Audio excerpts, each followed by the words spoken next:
president ran against the swamp in Washington. I ask my fellow Americans, what is more swampy?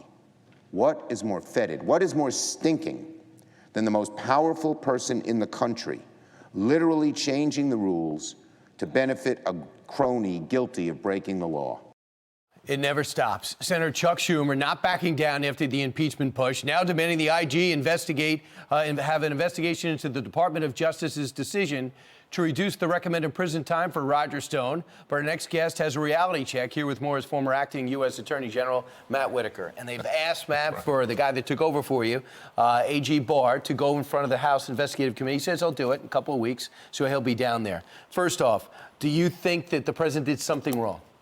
Oh, absolutely not. I mean, this is a chain of command issue, and it's a judgment and discretion issue. The line prosecutors in this Roger Stone case appeared to have, piled on as many enhancements as they could under the sentencing guidelines and got to this 7 to 9 year range. There's really no precedent for a case like this that isn't a drug dealer or a member of a gang that would get to that level of enhancements. And so I think, what the Department of Justice did through the chain of command, these lines, AUSAs are supervised ultimately by the Attorney General, right. and the Attorney General decided this was a case that needed a little adult supervision. What Democrats are pointing out is that the president found out about the sentencing recommendations from the prosecution, not the conclusion from the judge. And he tweeted about it. It's over the top. And he said, you got to be kidding me. This is the only way President Trump can do it. This is outrageous. And next thing you know, the Attorney General looked at this and decided, I'm going to reduce that, and 4 prosecutors resigned. They say the Attorney General responded to the president's tweet.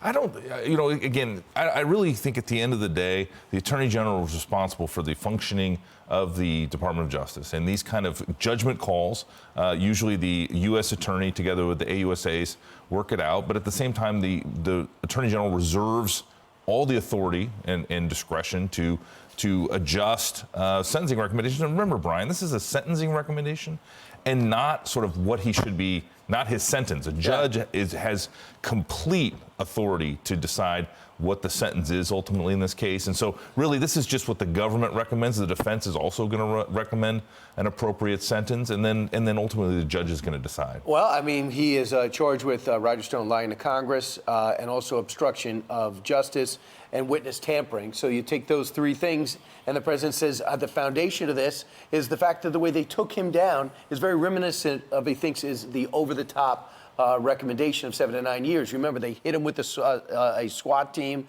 They came in with dogs. Yeah, I was Attorney General at the time. I remember that well. So what happened? Well, ultimately, there was CNN was tipped off as to what was happening. They deny that. Of course they do. But, at the end of the day, they were there when it happened, when it went down. It was a very disappointing moment. We could never get an answer as to how they found out. Their explanation was implausible.